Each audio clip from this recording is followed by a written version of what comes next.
और हमारा ध्यान नहीं जा पाता। कोई नहीं, थोड़ा लंबी खींच देंगे क्लास को, इंटरनेट चलता रहे बस। जैसे मैंने कहा था, ये सवाल मैंने समझाया था कि अपने बाप की मान लेते हैं इनकम एक्स है और 1% देता है ये, और उसका 80% बड़े बेटे को मिलता है, और उसका 80% अगर वो खर्च कर देता है तो बचाता कितना है 20%, बराबर कितना आ गया 20। तो यहां से 20 से 20 कट गया था, 0 से 0। अगर इस 8 से इसको भाग करेंगे तो 125 बार कटेगा, तो x कितना आ जाएगा 125 और 2 0।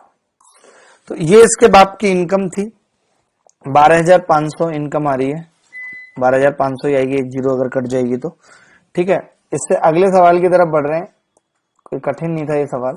हाँ, ये सवाल ये था, मैं ये समझाना चाह रहा था कि भाई एक स्कूल में लड़के लड़कियों का अनुपात, ये लड़कों का कॉलम है भाई, बॉय, कितने कॉलम है 4, ये गर्ल्स का कॉलम है 1। ठीक है, बॉयज को कितना मिलता है 75%, 75, 75, 75। ठीक है, गर्ल्स को कितना मिलता है 70। अब मैं ये चाहता हूं कि सबको अगर इक्वल कर दें तो आप देखेंगे इस 5 को हटाना पड़ेगा, इस 5 को, इस 5 को, इस 5 को। मैंने कितना हटा दिया, तो आपका जवाब होगा मैंने हटा दिया 20। इस 20 को अगर मैं इस 5 पार्ट में बांटूं तो कितना कितना बटेगा 4 4 4 4, यानी ओवरऑल 74% स्टूडेंट है जिनको स्कॉलरशिप मिलती है। तो 26% ऐसे जिन बेचारों को नहीं मिलती। यही इस सवाल का उत्तर हो गया। आप इसको कॉपी कर लीजिए, फिर एक बार मैं इस सवाल को एलिगेशन से बताना चाहता हूं। ठीक है, कलम चेंज कर देते हैं, यहीं पे आ जाएगा एलिगेशन से।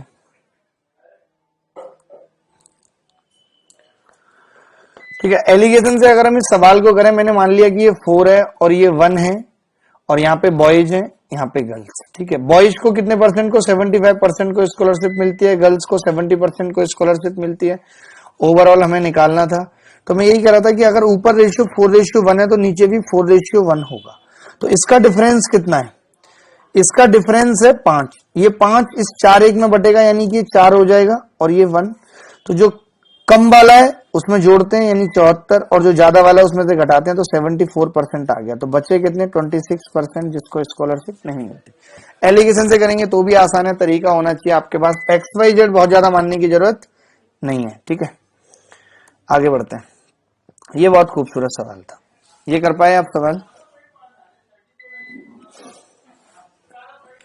ये सवाल ये था, a number is divided in 2 parts in such a way that 80% of first part. ऐसा करते हैं, मान लेते हैं एक पार्ट को ए मान लिया और एक को बी।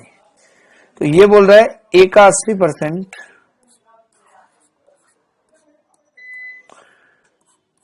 ए का 80% फर्स्ट पार्ट का, बी के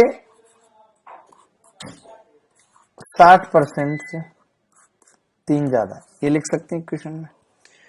उसके बाद नेक्स्ट लाइन में लिखा हुआ है कि बी का 80% बराबर होगा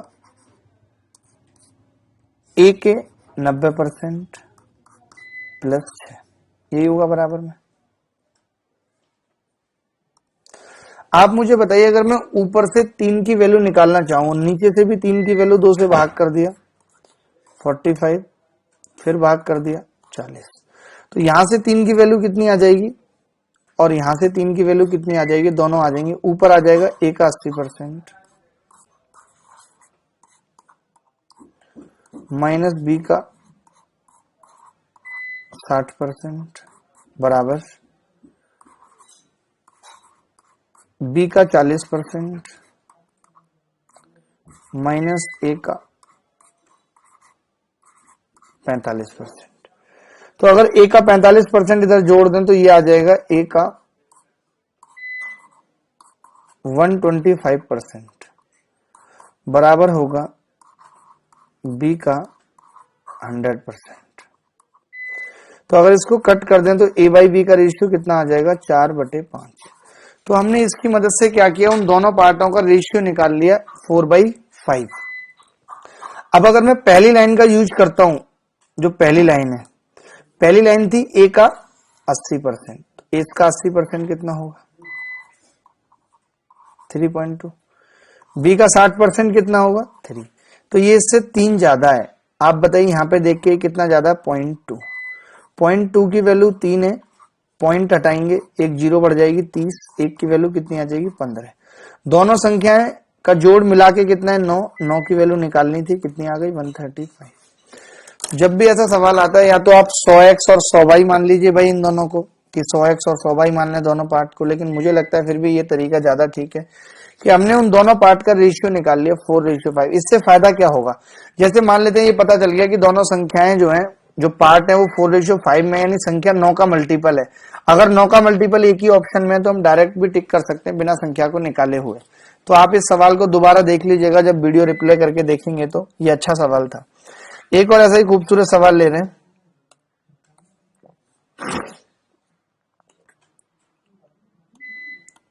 हाँ, ये वाला सवाल है। सवाल है, एक शहर की संख्या में से 45% आदमी और 25% औरतें शादीशुदा हैं, ये मानते हुए कि किसी भी आदमी और औरत ने एक से ज्यादा शादी नहीं की। इसका मतलब है देयर इज नो पॉलीएंड्री और पॉलीगैमी। इसका मतलब तो ये हुआ कि भाई जितने मैन मैरिड है उतनी वीमेन भी मैरिड है। तो मैन का 45%, एम का 45% बराबर होगा वीमेन का 25%। ठीक है, तो M/W क्या आ गया, 5/9 आ गया। अब चाहे तो आप इसको 5/9 और 500 और 900 लिख लीजिए, एक ही बात है। अगर इसका 45% निकालें तो ये हो जाएगा 225। इसको एलिगेशन से भी कर सकते थे, इसका 25% भी सेम होगा, 225 ही होगा। तो टोटल 450 लोग मैरिड हैं। कितने लोगों में, 1400 लोगों में। 100 में कितने होंगे देख लेते हैं, 0 से 0 कट गया, 450 बटे 14 यानी कि 32 पॉइंट समथिंग 14 इस सवाल का उत्तर होगा। ठीक है, तो एक तो इस तरीके से इस सवाल को कर सकते हैं, बाकी एलिगेशन से भी कर सकते हैं। मैंने एलिगेशन में भी दिखाया था कि कैसे इस सवाल को करेंगे। आप बोलते हो तो दोबारा बता देता हूँ एलिगेशन से, पहले आप इसे नोट कर लीजिए। ठीक है,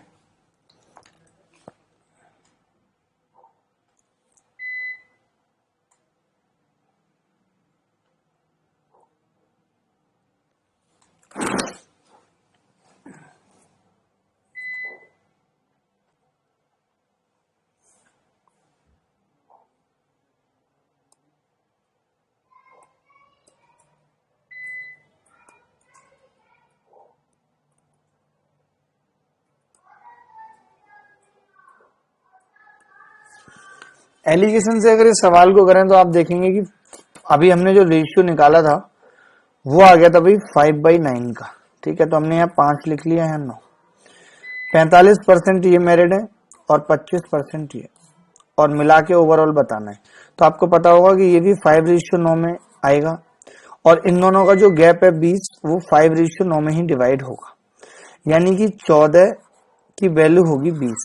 अगर 14 की वैल्यू 20 है तो 5 की कितनी हो जाएगी, 1 की 20/14, 100/14। 100/14 का मतलब हो गया 50/7। अब आपको पता है छोटी संख्या तो इसमें जुड़ेगा, तो 25 प्लस 50/7 का मतलब हो गया 7 सही 1/7 बराबर 32 सही 1/7% इस्तेमाल का उत्तर है। जो संख्या छोटी होती है उसमें जुड़ता है। आप चाहें तो दोबारा एलिगेशन की वीडियो देख लीजिएगा, आपको पता लग जाएगा कि क्या तरीका है। ठीक है, आगे बढ़ते हैं और एक छोटा सा सवाल लेते हैं। इस सवाल में कुछ भी नहीं, जब भी ऐसा सवाल आए फ्रैक्शन की बात करें, जैसे हम फ्रैक्शन x/y मानेंगे तो कभी मत मानिए आप 100x/100y मानिए। बात तो वही है, 100 से 100 कट जाएगा। अब इसने बोला है कि न्यूमरेटर को 15% से बढ़ा दिया, यानी न्यूमरेटर कितना हो गया 115x। ठीक है, 100y कितना हो गया, 8% से कम कर दिया 92y बराबर बोल रहा है सवाल में कि अब ये 15/16 हो गया। तो इसको 5 से काटेंगे 23 बार कटेगा, इसको 5 से काटेंगे 3 बार कटेगा, 23 चौक 92, 4 से काटेंगे 4 बार, तो x/y कितना आ गया 3/4। तो जो फ्रैक्शन है वो 3/4 आ गया। अगर 100 से मल्टीप्लाई भी कर देंगे तो कोई फर्क नहीं पड़ेगा, क्योंकि 100 से 100 कट जाएगा। ठीक है,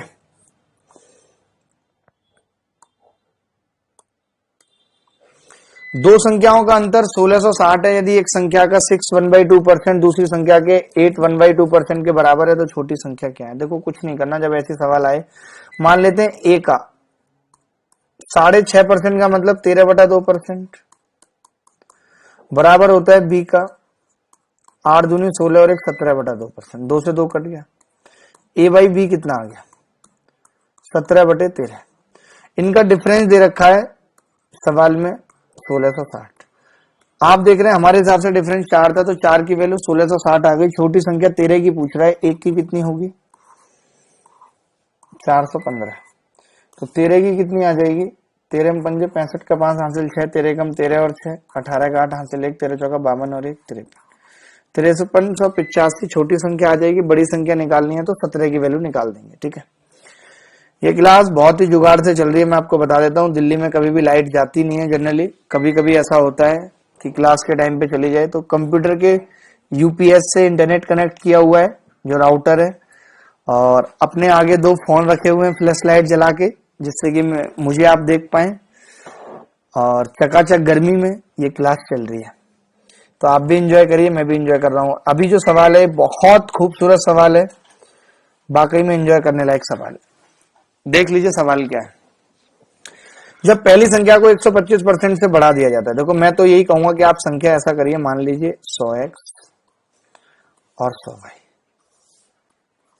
पहली संख्या को 125% से बढ़ाएंगे, 125x बढ़ जाएगी, कितनी हो जाएगी? 225x।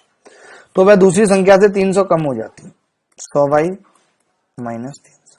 पहली इक्वेशन। अब इसने बोला यदि पहली संख्या को 150 से बढ़ा दिया जाए, तो पता है बच्चा यहाँ पे एक यही गड़बड़ करता है कि भाई पहली संख्या को 150 से बढ़ाया, ना कि 150% से, तो 100x प्लस 150।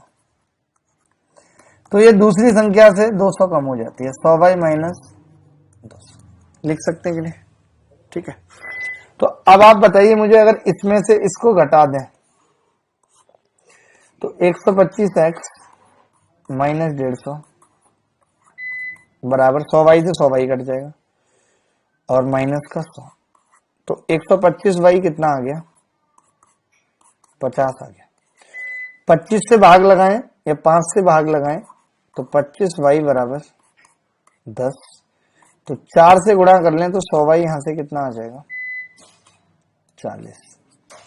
अगर 100y 40 है और 40 मैंने यहां डाल दिया, कहीं भी आप एक जगह लगवा लीजिए 40, कि अगर मैंने 40 यहां रख दिया, 100y 40 ही आएगा ना, 4 से गुणा किया, पहले 5 से भाग किया तो 10 आ गया था, 50।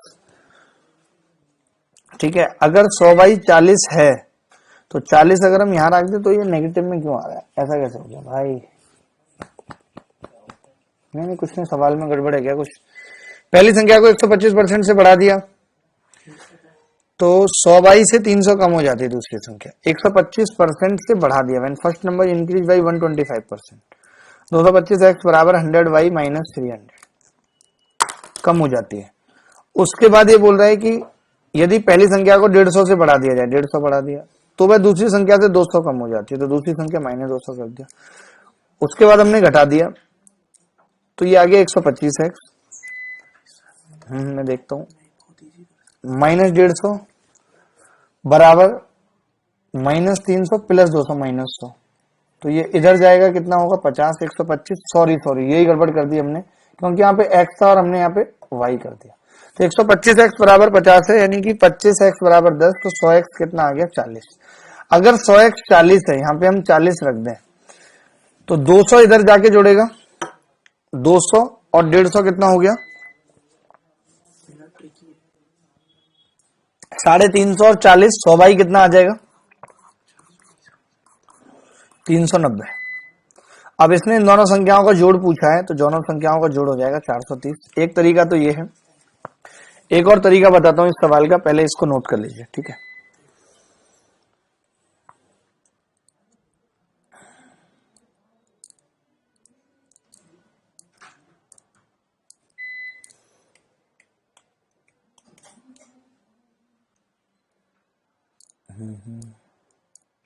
मुझे लगता है कि काफी इस तरीके से आप समझ सकते हैं, नहीं तो तरीके और भी हैं सवाल को करने के, कि भाई हम 50 ऐड करें 300 कम हो जाती है 200, उसका 25% ही मान लेते 125% से बढ़ाया हमने उसे, तो वो पहले 300 कम हुई थी, अब 200 कम हुई है। यानी कि वो जो 150 से बढ़ाया है, अगर इसको 150 से ना बढ़ाते, अगर इस संख्या को मैं एक और तरीके से समझाता हूं, इसको थोड़ा सा सोच के करते हैं। बिल्कुल बिल्कुल, आप ये वाला नोट कर लीजिए,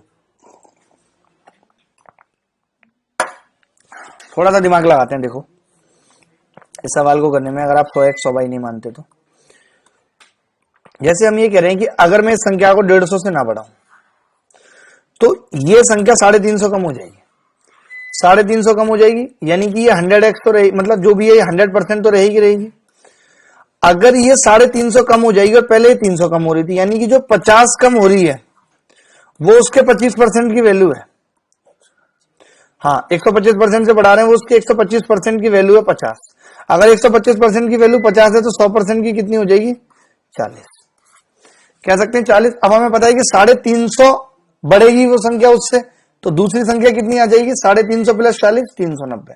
ये अच्छा तरीका, तो 430 हो जाएगा। बिल्कुल बिल्कुल, एक बार और समझ जाता हूं इस सवाल को। मैं ये कह रहा हूं, अगर हम सेकंड लाइन को देखें, जिस सेकंड लाइन में लिखा हुआ है कि यदि पहली संख्या को 150 से बढ़ा दिया जाता है तो दूसरी संख्या से 200 कम हो जाती है। मैंने माना कि मैं पहली संख्या को बढ़ा ही नहीं रहा, तब ये 350 कम हो जाएगी, जबकि पहली वाली स्टेटमेंट में ये सिर्फ 300 कम हो रही थी क्योंकि मैंने उसको 125% बढ़ा दिया था। अगर ना बढ़ाऊं तो 350 कम है, अगर उसको 125% बढ़ा दूं तो 300 कम है, यानी कि 125% उस 50 को कवर करता है। अगर 125% 50 है तो 100% कितना होगा? 40। अब हमें पता है कि पहली संख्या 40 है, और अगर हम उसे बिल्कुल ना बढ़ाएं तो वो 350 कम है, यानी कि दूसरी वाली 350 ज्यादा है, तो दूसरी वाली 390 हो जाएगी, दोनों का जोड़ 430 हो जाएगा। इस तरीके से आप 2 लाइन में सवाल को निपटा पाएंगे। ठीक है, चलिए आगे बढ़ते हैं और कुछ सवाल करते हैं। एक परीक्षा में ए को बी की अपेक्षा, चारों लिख लेता हूं मैं, ए बी सी और डी। डी को 500 में से 320 अंक मिले, ठीक है। इसने बोला है कि सी को डी की अपेक्षा 25% ज्यादा मिले, यानी मैं ये कह सकता हूं अगर इसको 100 मिले तो इसको 125 मिले, ठीक है। उसके बाद बी को सी की अपेक्षा 10% कम मिले, तो बी को अगर सी की अपेक्षा 10% कम मिलेंगे, 10% कम का मतलब हो गया सी को डी की अपेक्षा 25% अधिक मिले, यानी कि 100 मिले तो इसको 125, या फिर ऐसा करो 25% का जब भी पंगा फंसता है तो आप इसको 25% अधिक मिले, आप इसे मान लो 80।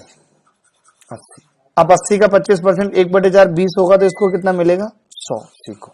अब इसको इससे 10% कम मिले, यानी कितने मिले? 90 मिले। इसको इससे 25% ज्यादा मिले, तो ए को बी की अपेक्षा 25% अधिक मिले, तो 90 और प्लस 25% का मतलब कितना हो गया? 10% कम मिले, यानी 1/4 90 का कितना होगा? 22.5। 80 की वैल्यू सवाल में 320 दे रखी है, इसकी वैल्यू पूछ रहा है कि ए को कितने मिले, तो 360 प्लस 22.5 का 90 बराबर 450। तो ये तो आसान सवाल था, बस इसलिए दे दिया था क्योंकि पेपर में आया हुआ सवाल है। आगे बढ़ते हैं,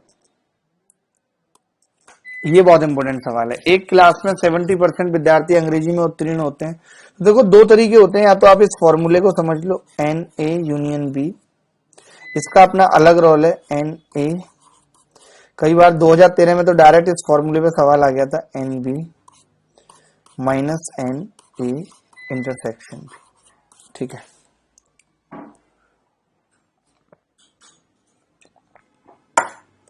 इसका मतलब होता है दोनों शामिल हैं, हम इसको एचसीएफ भी कह सकते हैं। इसका मतलब होता है एटलीस्ट 1 एलसीएम। जैसे आपके गांव में कुछ लोग चाय पीने वाले हैं, कुछ दूध पीने वाले हैं, तो वो कितने लोग हैं एटलीस्ट जो कुछ ना कुछ तो पीते हैं, और ये जो इधर लिखा हुआ है वो लोग हैं जो दोनों पीते हैं। तो हम अगर इस सवाल को फॉर्मूले से करना चाहें तो मैं ये कह सकता हूं कि सिर्फ गणित में पास होने वाले कितने हैं भाई? 65। अंग्रेजी में पास होने वाले कितने हैं? 70। दोनों में पास होने वाले कितने हैं? दिया नहीं है सवाल में, लेकिन मैं ये कह सकता हूं कि अगर 27% ऐसे हैं जो दोनों में फेल हुए हैं, इसका मतलब इसके अलावा जो 73% बच गए वो किसी ना किसी एक में पास हुए हैं। तो अगर मैं एन ए इंटरसेक्शन बी निकालना चाहूं तो आप बताइए एन ए इंटरसेक्शन बी क्या होगा? 62%। ये वो लोग आ गए जो दोनों में पास हैं और इनकी वैल्यू सवाल में दे रखी है 248। तो 1% की वैल्यू क्या होगी? 4, और हमें निकालना 100% है, 100% की वैल्यू 400। एक तो ये तरीका हो गया कि भाई हम इसको फॉर्मूले से कर सकते हैं, एक तरीका है वेन डायग्राम बना के कर सकते हैं। देखो वेन डायग्राम का अपना अलग यूज है। इससे अगला वाला सवाल जब हम लेंगे 3 वाला, तो उसमें वेन डायग्राम से बहुत आसान होता है, कोई बड़ी बात नहीं है, लेकिन फॉर्मूले से उससे ज्यादा सरल हो सकता है। तो हम फॉर्मूले से भी देखेंगे, तो दोनों चीजें मैं आपको बताता हूं, ठीक है? तो एक बार ये नोट कर लीजिए आप।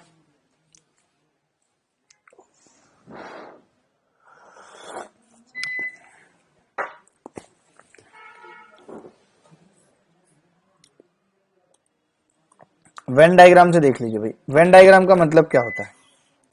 ये पूरी क्लास है, ठीक है? 100% बच्चे थे तो 27% ऐसे हैं जो दोनों में फेल है। अब ये जो मैं क्लास वाइज बनाऊंगा इंग्लिश और ये, इन दोनों में 73% बच गया। आप मुझे बताइए कि यहां पे 70 है इंग्लिश में और यहां पे 65 है, तो ये तो मिला के 135 हो गया। आप बोलेंगे जी मिला के तो 73% आना चाहिए था। इसका मतलब 175 माइनस 73, 62% बच्चे ऐसे हैं जो इन दोनों में शामिल है, कॉमन है। तो 8% अकेले हैं और 3% ये है। तो इस 62% की वैल्यू 248 है, एक की वैल्यू 4 आ जाएगी, 100 की 400।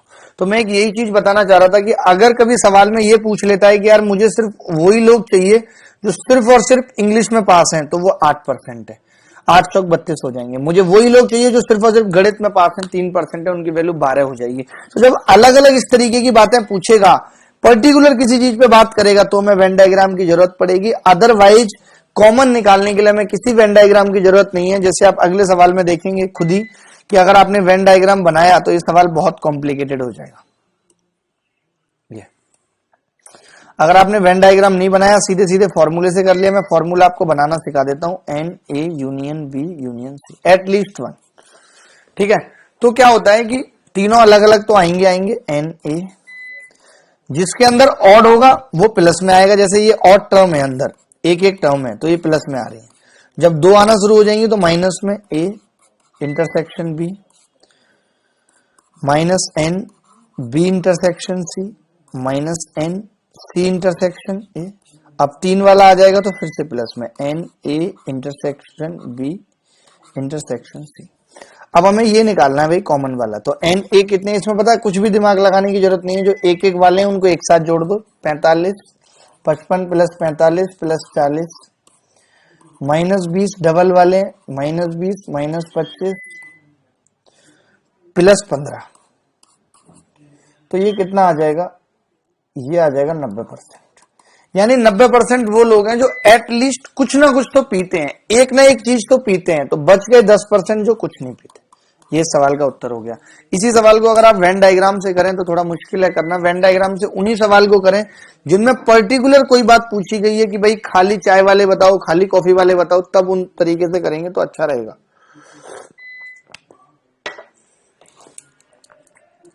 आगे बढ़ते हैं। ये भी अच्छा सवाल है। ये कह रहा है कि एक व्यक्ति के पास कुछ धनराशि है, उसका 25% चुरा लिया जाता है और 10% जेब से गिर जाता है। बची हुई राशि का 50% भोजन पर लगाया जाता है, फिर वे 26 रुपए की किताब खरीदता है, ठीक है?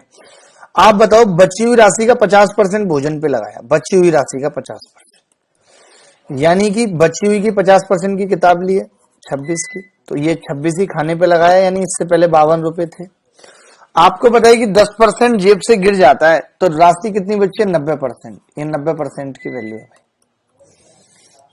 नहीं, 25% बस में चुरा लिया गया, 10% यानी 35% खो चुका है, तो बचा कितना? 65%। ये 65% की वैल्यू है, तो 5% की कितनी होगी? 4, और 20 से गुणा कर दें तो 100% की 80 हो जाएगी। दोबारा से समझाता हूं सवाल क्या था। देखो, इसके पास कुछ पैसा था, 100% मान लेते हैं, इसने 25% फूक दिया, खराब हो गया। इसने 10% फूक दिया। अब ये जो बच गया 65%, इसने 2 पार्ट किए इसके, आधा खाने पे आधा किताब पे, 26-26। तो ये 26-26 65% की वैल्यू 52 है, तो हमने 100 की निकाल दी, कितनी आ गई 80। यही इस सवाल का उत्तर था। ठीक है, आगे बढ़ते हैं, कोई कठिन सवाल नहीं था। तो पीछे के कुछ सवाल रह गए, उन पे चर्चा करते हैं। ये सवाल हो चुका है, 3 सवाल रह गए शायद।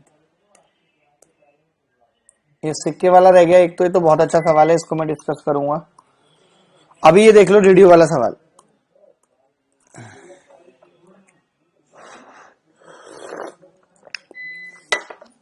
विशाल एक दुकान पर एक रेडियो खरीदने गया जिसकी कीमत 2568 रुपए, बिक्री का 7% है। वह दुकानदार से मूल्य कम करने को कहता है, तो उसे 2568 रुपए ही देने पड़े। उस रेडियो की कीमत में कितने की कमी की जाए ताकि उसे उतनी ही कीमत देनी पड़े। आप बताओ भाई, ये चाहता है कि जैसे 100 रुपए कीमत है तो टैक्स लगा के 107 पड़ रही है, तो ये 7 कम कराना चाहता है। 107 की वैल्यू 2568 है, एक की कितनी हो जाएगी, शायद 24 आ जाएगी भाई। ठीक है, तो 7 की कितनी आ जाएगी, 168। मुझे लगता है 168 अगर ये कीमत कम करा लेगा तो इसकी बात बन जाएगी। आप चेक भी कर सकते हैं सवाल में। ठीक है, आगे बढ़ते हैं। मुझे लगता है जो 2-3 सवाल बच गए उनको कल डिस्कस कर लेंगे, क्योंकि मूड भी अच्छा होना चाहिए डिस्कस करने के लिए। कोनी वाला सवाल आपके लिए चैलेंज है कि जो मैंने कोनी वाला एक सवाल दिया है, दिखा रहा हूं आपके लिए। कौन बच्चा इसको कम से कम तरीके में करता है, कम से कम जगह में करता है, ये सवाल आपके लिए चैलेंज है।